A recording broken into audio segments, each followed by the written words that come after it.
حبايب قلبي يجي ياخد. والله العظيم يا جماعه شويه كرنب السنه دي ما حصلوش، وكلهم اتوزعوا على حبايبنا. بسم الله ما شاء الله، الريشه كانت مليانه وشبعنا. الحاجه بتاعت الله يا جماعه والله بتزيد.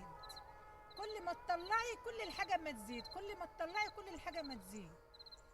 يا ريت كلنا نساعد بعضنا يا جماعه في الايام الصعبه دي. برضو شوفوا هوريكم دلوقتي الكرنب اللي احنا واخدينه في العربيه كله، برضو اللي ما راحلوش هيروح له.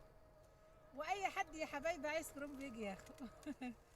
تعالوا بقى كده يا حبايب قلبي نشوف الكرنب اللي احنا طلعناه بره. بسم الله الرحمن الرحيم. تقيل يا ولاه، تقيل. وشوفوا الفول اللي على فكره الفول اللي في الغله ده اهو انا اللي زرعاه. شايفين بقى زراعه اختكم ام الاء حلوه ازاي؟ بسم الله ما شاء الله، صلوا على النبي يا حبايبي. دي غلتنا يا حبايب قلبي. احنا بنشطب بقى في الكرنب يا جماعه. هاتي يا حبيبي. بنشطب بقى في الكرنب يا حبايب قلبي علشان لا مش هقول. خليها مفاجأة.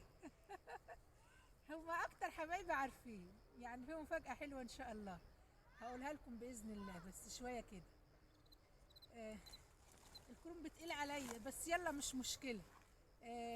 بنساعد بعض كده، يعني الحاجة بتاعت ربنا دي حلوة أوي يا جماعة والله العظيم. تمام يا حبايبي. مفيش حاجة بتخسس، والله ما في حاجة بتخسس، بالعكس ده الحاجة بتزيد زي ما قلت لكم.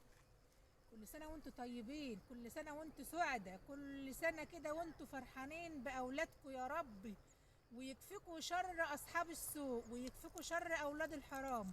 أهم حاجة يا جماعة أصحاب السوء دول. أصل أنا بصراحة أول واحدة يعني أول واحدة متضررة من أصحاب السوء، يعني اتضريت فيهم بجد يعني. عند ربنا كله أنا ما أعملش الخير وأندم عليه، بس المهم إيه الناس اللي بتعمل فيهم الخير ده ي... انا مش عايزه اقول كلام يزعل، بس يلا. هو اللي بيعمل حلو يا جماعه واللي بيعمل خير عند ربنا ما يستناش المقابل. بس في الناس اللي تستاهل، الناس اللي تتصاحب، الناس اللي بتمر فيها العيش والملح، الناس اللي بتمر فيها كل الحاجات الحلوه، مش الناس اللي بتبقى تضحك في وشك ومن ورا ظهرك يقولوا كلام.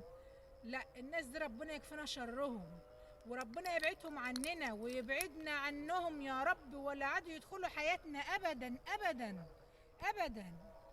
وحسبي الله ونعم الوكيل في كل ظالم، وحسبي الله في ونعم الوكيل في كل مفتري واللي بيعمل حاجه بتقعد له، ان كانت حلوه ولا وحشه. ازرعوا يا جماعه حلو عشان يعني ازرعوا عشان تحصدوا. لازم نزرع كويس عشان نحصد، ما نزرعش وحش عشان ما نحصد. هنجي نحصد ايه؟ هتحصدي اللي انت زرعتيه ايه؟ ها؟ لو خير هتحصديه خير، لو شر هتحصديه شر وهتندمي عليه. والدنيا وحشه والدنيا متفاته، والقيامه هتقوم قريب ان شاء الله. والله يا جماعه القيامه هتقوم قريب. من الغدر اللي بقى في دمنا والخيانه، وان احنا بنتكلم وبننهش في لحم بعض. بطلوا تنهشوا في لحم الناس بالله عليكم، عشان الناس فيها اللي مكفيها. خافوا ربنا، ما تكذبوش، ما تتبلوش، ما ترموش بالكوا على الناس المحترمة. يا رب الكلام بتاعي والرسالة توصل. انا ما كنتش عايزة اتكلم بالكلام، بس بصوا يعني مش هكمل، بس مصيري هكمل يعني، مصيري هكمل. خدي يا رورو.